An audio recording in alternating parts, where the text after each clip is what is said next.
Quel est votre nom, s'il vous plaît? Je me nomme Ouribay Louba. Vous avez quel âge? Je suis né en 1970 Où? à Pita. Quelle est votre profession? Je suis avocat, Monsieur le Président. Où vous êtes domicilié? Actuellement à Tombolia, commune de Matoto.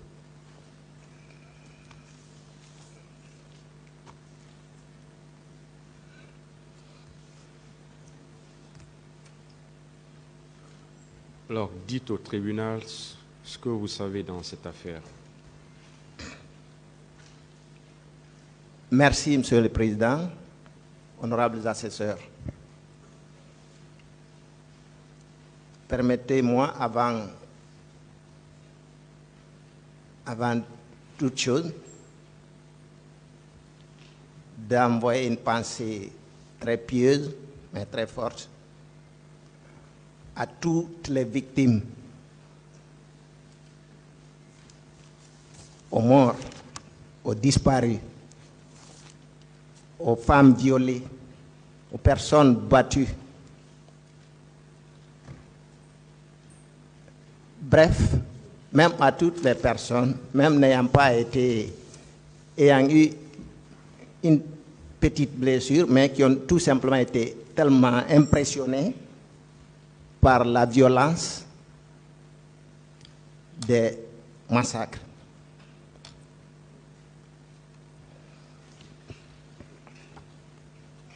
Ainsi, moi je suis partie civile parce que j'ai perdu lors de ces événements mon petit frère bien-aimé qui s'appelait Elhadj Hassan Ba.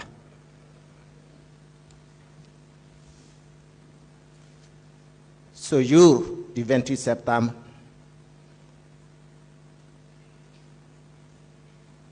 il est sorti, mais ce n'était pas dans l'intention d'aller au stade. En fait, il avait un programme avec un de ses amis pour aller assister à un baptême dans la belle famille de ce dernier. Donc, il est sorti l'attendre au bord de la route. Mais il a été emporté par la vague des mouvements, la foule des manifestants qui l'a suivi. L'a suivi sans même savoir comment il est arrivé au stade. Mais permettez-moi auparavant de vous parler de la veille. C'était une habitude pour lui. Moi, j'habitais en ce moment Kaloum, le quartier sans fil précisément. Lui habitait Hamdallah. Donc, tous les week-ends, les vendredis, il descendait chez moi entre 17h et 18h, où il restait jusqu'à 22h avant de rejoindre chez lui, Hamdallah. Mais ce jour-là, cela n'a pas pu avoir lieu parce que il avait un programme, bon, il y avait un mariage d'un de ses amis où il est allé assister.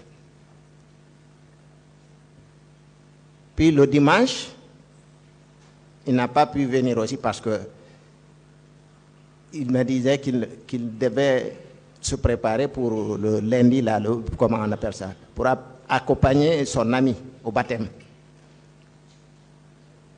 Donc, ce jour du 28 septembre, aux environs de 9h, en tout cas très tôt dans la matinée, c'est moi qui l'ai appelé parce que je savais qu'il y avait ces manifestations. Il n'a pas l'habitude d'aller dans les manifestations. Donc je l'ai appelé pour connaître sa position. Il m'a dit qu'il était là dans l'attente de son petit frère et de son ami, mais la foule quand la foule est arrivée à son niveau, vraiment, il l'a suivi. Donc, il est en route pour le stade. Donc, son programme de baptême a été avorté là. Donc, une fois au stade, c'est moi qui l'ai appelé. Je lui ai dit, où est-ce que vous êtes? Où en es-tu? Excusez-moi, est-ce que vos lunettes là sont des lunettes pharmaceutiques? Non, ça, c'est pas pharmaceutique. Mais ça me permet, à cause de la lumière qui me gêne. Je porte les pharmaceutiques pour lire simplement. D'accord. Voilà. Parce que là, si voilà, on voulait voir vos yeux. J'ai pas compris. On voulait voir vos yeux. Ah. Voilà. Si vous pouvez les enlever, si vous pouvez parler comme ça. Ok, c'est seulement la lumière qui me gêne. Ça, vous ne pouvez pas? Non, je peux aller. Si ça me fait mal, je vais porter. D'accord. Alors, il m'a dit qu'il est aux alentours de l'esplanade. Il y avait une foule énorme, qu'ils sont là. Mais qu'il y a aussi les gendarmes qui sont là. Donc, qu'ils se regardaient en face. Et puis, un autre instant, c'est lui qui m'appelle pour me dire que la pluie, il y a eu la pluie. Les gendarmes ont lancé les gaz, mais il y a eu la pluie. Donc, ça a permis que les gens se dispersent à cause de la pluie. Les gens sont rentrés dans les quartiers de l'Andrea et de Dixine. Mais c'était une pluie qui n'a pas duré. Une forte pluie, mais qui n'a pas duré. Donc, ça s'est arrêté. Et puis, les gens sont revenus encore à leur place. Et là, c'est lui qui m'a informé aussi que les gendarmes ont tiré des gaz. Et là, il y a eu les premiers morts. Deux personnes sont tombées sur l'esplanade. Et lui, il l'a vu personnellement. Après, il m'a dit que des tractations se sont poursuivies, ont eu lieu avec les leaders. Suite à quoi, les leaders, les manifestants et le groupe des gendarmes qui étaient là sont tous dirigés vers le portail du stade. Puis, on a ouvert, ils sont rentrés tranquillement, sans problème. Après un certain moment, c'est moi qui l'appelle, là il était maintenant à l'intérieur, m'a dit que tout se passait bien. Il n'y avait rien, c'est des discours. J'entendais en fond sonore des discours. Puis j'ai coupé. Mais à chaque fois, chaque 5-10 minutes, on s'appelle. Soit c'est lui qui m'appelle, ou bien c'est moi qui le rappelle. Donc, vers les 11h, enfin, en tout cas vers midi comme ça, midi moins, c'est moi qui l'ai appelé. Il m'a dit, ils sont rentrés. Ils sont rentrés. Les bérets rouges sont rentrés. Ils tirent. Et j'entendais au téléphone les crépitements des balles. J'entendais les cris des gens qui cherchaient à fuir. J'entendais son essoufflement. Parce qu'il courait aussi. Je lui ai demandé de tout faire pour essayer de sauver sa peau. Il m'a dit, c'est ce que je suis en train de faire. J'ai dit, alors ne raccroche pas là, maintenant. Je veux qu'on garde le contact. Il m'a dit, d'accord, frère. Il est resté à courir, j'entendais son allaitement. Puis, d'un coup, je ne sais pas si c'est le téléphone qui est tombé ou quoi, mais le téléphone marchait, mais lui, je ne l'entendais plus. J'entendais plus sa voix. Mais le téléphone était toujours là, j'entendais les mouvements, j'entendais les bruits de pas, j'entendais les crépitements. Mais lui ne répondait plus. Alors là, ça m'a inquiété.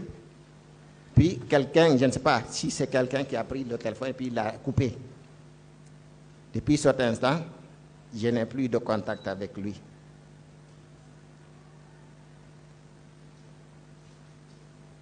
Alors, d'où l'inquiétude. Vers 12 heures, je mets la télé sur France 24. Je vois en bande passante massacre au stade du 26 septembre. Bilan provisoire, 10 morts en bande passante. D'où l'inquiétude croissante. Je n'avais plus de contact avec lui. Je n'avais aucune nouvelle de lui. Mes autres sœurs et frères, tout le monde cherchait à m'appeler pour savoir si je n'ai pas de nouvelles. Les amis, bref, tout le monde, tous ceux qui le connaissent. À 13 heures, certains de mes amis ont dit, bah, écoute, ils ont commencé à transporter certains blessés aux urgences, notamment à Donka et à Ignace-Dine.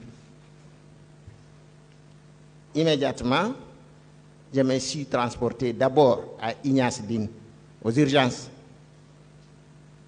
où on a fouillé partout, mais là, on ne l'a pas trouvé. À 14 heures, on s'est transporté en compagnie de ma femme et 2 de mes grandes sœurs à l'hôpital Donka. Et là, j'ai été témoin de certaines scènes. J'ai vu arriver certains corps. On a débarqué les ambulances. J'ai vu certains blessés aussi qu'on a débarqué, même dans certains Mabana. Mais les urgences étaient tellement pleines, il y avait tellement une cacophonie que ce n'était pas possible, on ne pouvait rien comprendre. Mais j'ai vu aussi du sang humain couler comme si on était dans une boucherie. Du sang qui coulait et qui suintait, qui descendait les marches. On a fouillé là, aux urgences là. On ne l'a pas retrouvé. Mais quelqu'un nous avait dit que quelqu'un qui lui ressemblait était en service de traumatologie à Donka. Ma femme et l'une de mes grandes sœurs sont montées. Mais malheureusement, ce n'était pas la personne, ce n'était pas lui.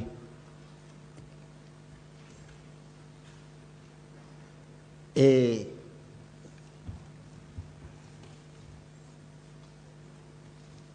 plus tard, aux alentours de 16 heures comme ça, puisque des corps qui étaient débarqués, les ambulances, on voyait que les ambulances se dirigeaient vers la morgue. Alors, on cherchait quand même à voir, mort ou vivant, on cherchait à le retrouver.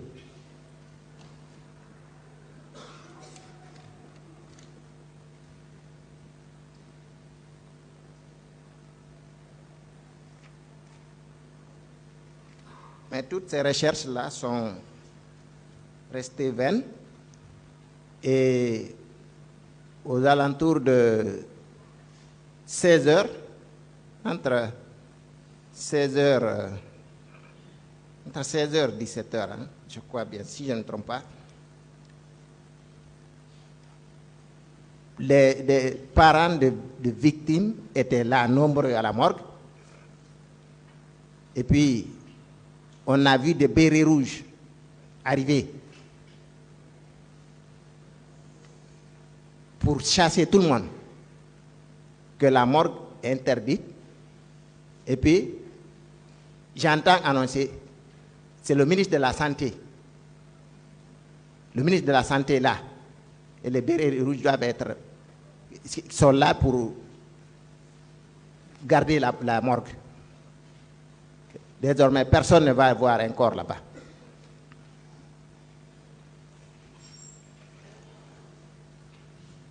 On a tout fait, mais on ne nous a pas du tout laissé s'approcher de la morgue.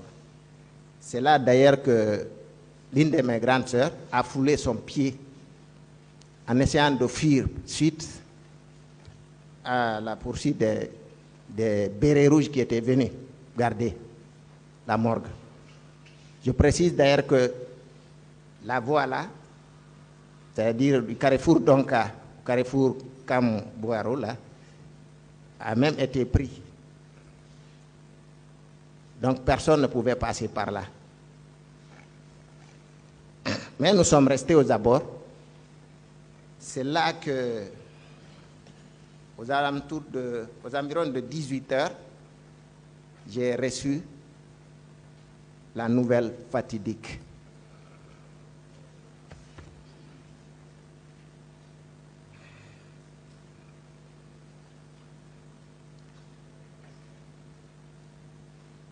Étant dans ces recherches-là,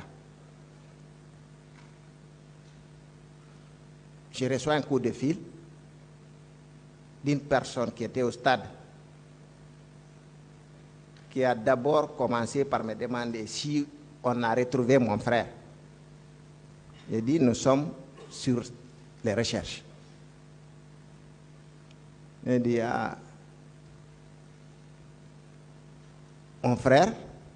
J'ai dit oui. Elle dit, sois courageux.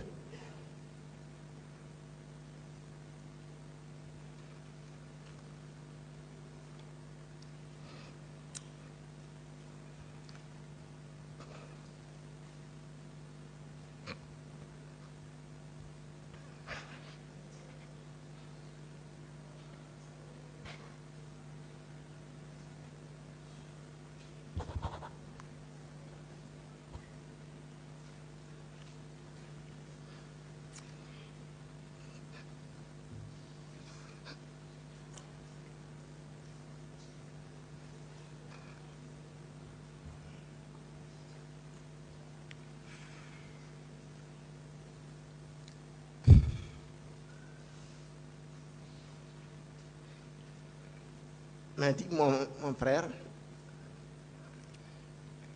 j'ai vu Hassan parmi les morts.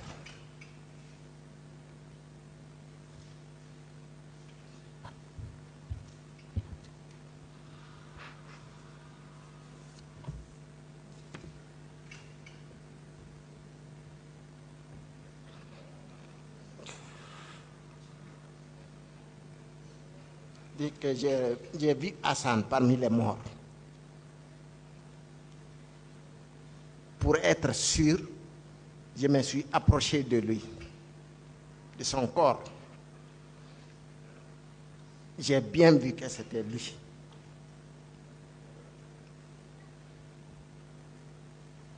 Pour avoir une preuve, j'ai fouillé dans sa poche. J'ai pris, il avait dans sa poche une clé et 7000 francs. Donc j'ai pris ça en guise de preuve.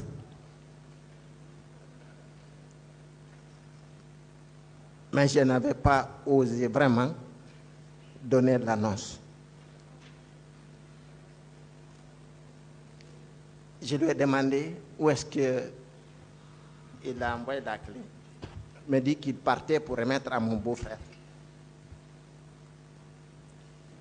Donc, ce qu'il a fait, dès qu'ils ont envoyé la clé, mon beau-frère est parti ouvrir. Il a mis la clé, il a ouvert chez lui. Il a dit, ouais, c'est sa clé. Il l'a refermé tranquillement. Lui aussi, il est resté là. Après, il n'a pas eu d'abord le courage d'informer, tout comme moi. Après, on a quitté. Donc, j'ai dit, rentrons à la maison, puisque on ne le voit pas, puisque je venais aussi d'apprendre la nouvelle là. Donc, une fois à la maison, je leur ai dit, écoutez, j'ai reçu un coup de fil tout à l'heure, alors qu'on était à Donka. Mais on m'a dit qu'on a vu notre frère parmi les morts. Il a même eu la preuve que c'est lui. Il a pris sa clé. On a vérifié, c'était bien lui. Bah.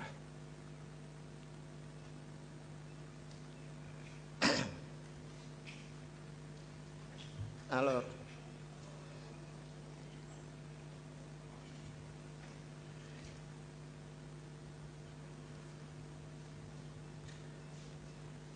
donc mes sœurs sont restées avec moi en ville là-bas jusqu'à 19h. Après, elles sont rentrées parce qu'elles habitaient la banlieue. Et on a informé quelques parents parce que mon papa et ma maman étaient en ce moment à Pita. Mais très inquiets, eux aussi étaient au bout de fil à chaque moment. Mais là, j'avoue qu'on ne leur a pas donné la nouvelle immédiatement. Parce que, quelque part, on ne pouvait pas, c'est-à-dire qu'on pouvait toujours dire que c'est pas lui. C'est pas lui, peut-être qu'ils se sont trompés, peut-être qu'on l'a amené ailleurs. Donc, le lendemain, mardi, on a continué les recherches, toujours. C'est-à-dire, on voulait soit son corps, soit s'il est vivant, qu'on sache ce qu'il est devenu. Donc, nous avons été au camp, parce que je précise qu'on avait des frères militaires. Ces frères nous ont dit, écoutez, il y a des gens qui ont été des manifestants qui ont été envoyés au camp ici. Mais nous, on ne peut rien. On ne peut rien, vraiment. Mais nous vous informons qu'il y a des manifestants qui sont arrêtés. Ils sont au camp ici. Allez-y voir chez Pivi et chez Tchéboro. Allez-y. Peut-être que vous allez voir là-bas. Je précise qu'actuellement, ces gens-là sont des colonels. Et je tais leur nom ici. Mais, à l'époque, ils nous disaient qu'ils ont les mains liées, ils n'osaient pas. Mais, quand même, qu'ils sont témoins de ça. Donc, d'aller là-bas. Donc, deux de mes grandes sœurs et moi, nous avons été au camp. Quand nous sommes rentrés, moi, je suis resté dans la voiture. Je ne sais pas comment ça s'appelle là-bas. Là. Et mes sœurs sont allées. Ce qu'elles ont pu faire, c'est que d'entendre les cris des gens. Parce qu'on leur a dit, ce que vous allez faire, vous aidez la personne. Si l'intéressé se trouve dedans, il va vous répondre. Il y avait aussi des personnes à l'intérieur qui appelaient. Donc, ils sont allés, ils ont appelé le nom de mon frère. Ils ont appelé le nom de mon frère. Il n'y a pas eu de réponse. Et chez Keboro et chez Pivi. Mais il y avait des gens dedans qui demandaient au secours, aidez-nous, aidez-nous. Les autres, mes soeurs aussi ont dit, nous aussi, nous sommes à la recherche de quelqu'un. Et ces recherches, je précise, nous les avons effectuées, mais souvent, c'est dans l'incertitude, dans l'indifférence totale de beaucoup de personnes. C'est à peine même si certaines ne nous disaient pas qui les a envoyés là-bas.